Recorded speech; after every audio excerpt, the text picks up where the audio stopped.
Oh my god, I wish they made this as toilet paper because I would like to feel this in more areas than one. Hello everybody, welcome back to my channel. Today I'm going to be reviewing kind of a crazy cool product. This is an ONYX notebook, and the paper in this notebook is actually made of crushed stones rather than tree pulp. Apparently it is supposed to be a lot more eco-friendly, as well as very smooth and waterproof, ? So today we're going to be figuring this all out. Is it actually a good writing experience? Let's go see.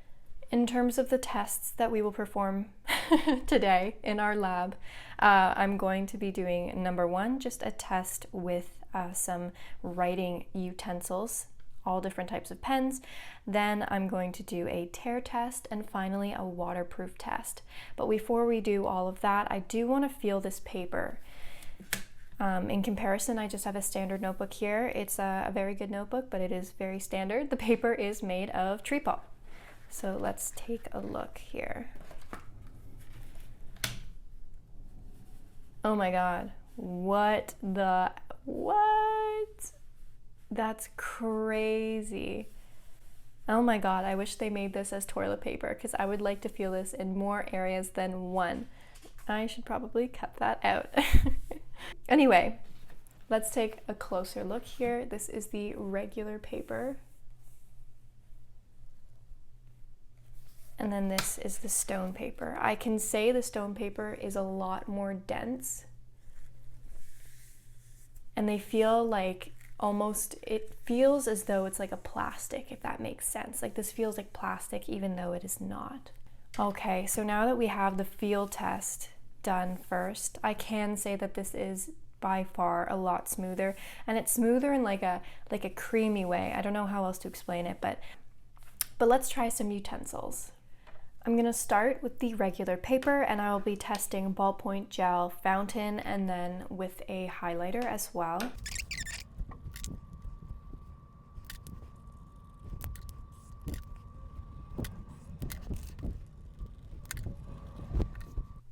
Okay, so I ended up also adding an erasable gel pen as well as a pencil just for reference.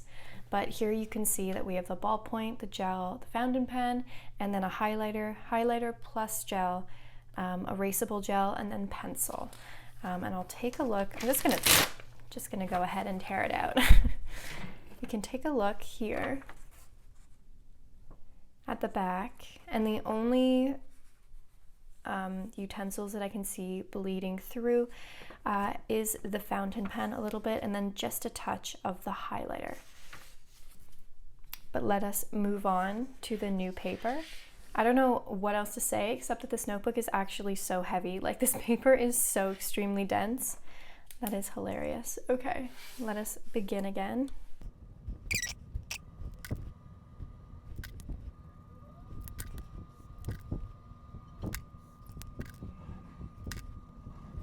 Okay, I'm gonna zoom in again. And guys, this is actually like crazy paper to write with. And not in the way that you'd be expecting. So writing with a ballpoint pen, very enjoyable. It's almost like the paper is like cushioning the pen while you're writing, but that's kind of where the satisfying stops. Moving on to the gel pen, it was extremely scratchy. Same with the fountain pen, same with the gel erasable pen, and even same with the pencil. I think the pencil and the ballpoint were the best, but the only one that I found extremely enjoyable to write with was the ballpoint pen.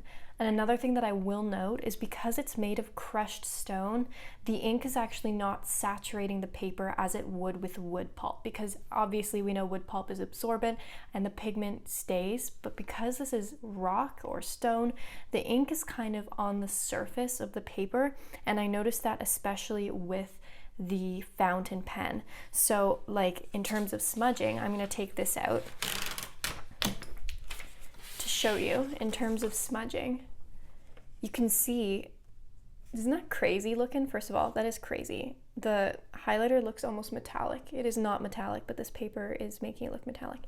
You can see that the gel pen just completely smudged. And I'm sure if I ran my finger over, yeah, it is still able to smudge here as well. I'll test all of them just for giggles. So again, the one that's not smudging is the ballpoint. Everything else, obviously these two down here are not smudging either, but these guys are smudging. And I think, like I said, it's simply just because the ink is sitting on top of the paper instead of being more absorbed. I know it's kind of unfair to do a smudge test here, but I mean, you can even see just from the very beginning that this did not smudge. So that is in terms of writing experience. I would say that if you want to write with a ballpoint pen exclusively, oh my god, this is so fun, so creamy, so cushiony. All the other utensils, however, were not like that, and I would just stick to regular paper. But also take a little peekaboo at this. I'm going to zoom out so you can see. Whoa. Whoa, whoa, whoa. Okay. Right? Standard paper dynamics. Standard paper physics, if you will. This looks about right. What is this one doing? This is so floptastic. No wonder the paper is so dense in there, like it's heavy, because this is so weighted. Okay, anyway, I said I would also do a tear test, and that is what we're going to do. Starting with the standard paper, giving a standard tear. Next, the stone paper. What the hell? That is, again, what is going on? This feels like I'm tearing plastic. Like, even if I stretch, do you see that? That feels like plastic to me. That is insane. Oh my god. If you're ever one of those people that like loves to tear things, I recommend this. This is very satisfying. Of course, now I am realizing that I just tore up all of the comparison. Well, it's good I already did it then, isn't it? Okay, moving on. That is the tear test. I'm going to bring them forth once more for a water test. I will be right back to go grab some water. Okay, I have the water and I'm just going to do a couple drops, nothing crazy, because I think it is a couple drops that we're really the most worried about. So let me dip my paws into this water. Give that a couple drops. And give that a couple drops as well.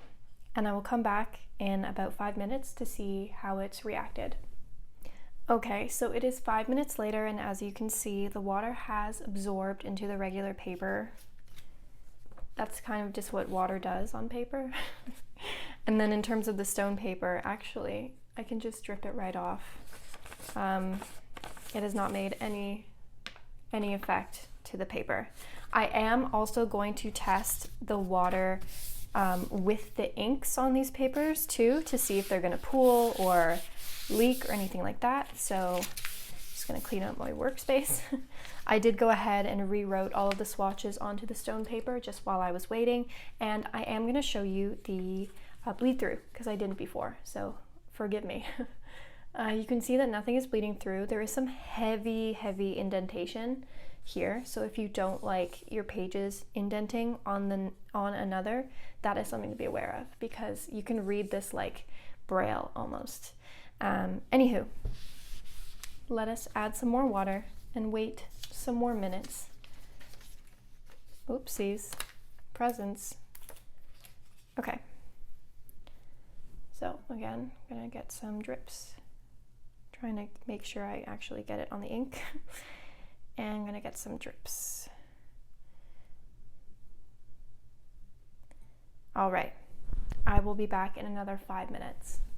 Okay, it has been another 5 minutes, and if you'll notice, what is happening with the regular paper is that, yes, the ink is fading or moving or dispersing, but with the stone paper, the ink is physically lifting off of the paper, which is really neat, but also not really an advantage here. So I'm just going to take a cotton round and dab off the excess water to see how much of the ink we're picking up and what the paper looks like after. So with the regular paper, this is the cotton round. You can see, yes, there is some ink here. And if you look at the sheet itself, the ink is definitely dispersed, but it is still, whatever I've written here is still legible. This is the stone paper. I'm going to take another cotton round, a fresh one, and going to dab off the water. And you can see just how much more ink there is on the cotton round here. And if we're looking at the actual paper, do you see how it's kind of almost like erased what I've written? If I didn't have the indentation from where I had written, I may not be able to read this as well. And here's them side by side. It's kind of hard to say which one would be better in a circumstance where you have spilled water all over your work. Because of course in case A, like this is definitely a disaster and it wouldn't dry down as normal, like it would be a different texture. That's it from the back as well. But in here as well, you kind of risk losing even what you would have written from a visual perspective. Like I said, I'm having a hard time kind of making that out there. And that is from the back as well. So definitely holds up better in terms of how the state of the paper actually is. The stone paper for sure is in better condition because it's not affected by the water, but the ink does lift up with the water. With the water. Okay, so in terms of my final thoughts, would I repurchase this? Would I use this for everyday use? And how I think it would actually do and fare outside in the world. So first and foremost, I would say this is more of a novelty product. I can see myself using this every day, assuming that I'm only using a ballpoint pen. I think it held up really well with the ballpoint pen, no bleed through, didn't budge with the water, no smudge, and it was a super creamy, fun writing experience. You guys, this paper, I wish you could feel it. It is just like I said, it's like silk on the fingertips, so creamy, delightful. The pages are super dense, like heavy, and the lines on the paper are pretty dark. So that is another thing to keep in mind. They are darker lines than I would traditionally purchase. Not a big deal. Yeah, you get, I think, 120 pages, and this retails for, I bought it for $13. And yeah, the elastic band's a little flimsy, the cover not my favorite, but again, we're here for the paper and I'm talking about the paper only. For all other needs, I would still find myself using regular pulp paper just because a lot of the pens that I use relay a lot of ink and I'm going to need the pulp to help absorb that extra ink. But overall, I think it's so much fun. I say, why not buy it? It is definitely less expensive than a lot of the planners and notebooks we see on the market, and it's just a really fun addition. So that is all for today, everybody. I hope this video was helpful. I think this is crazy. I say if you have a little extra funds, go buy yourself one so you can feel the paper because I really want you to. But that is all for this video. I really hope to see you next time. Thank you for watching. Bye bye.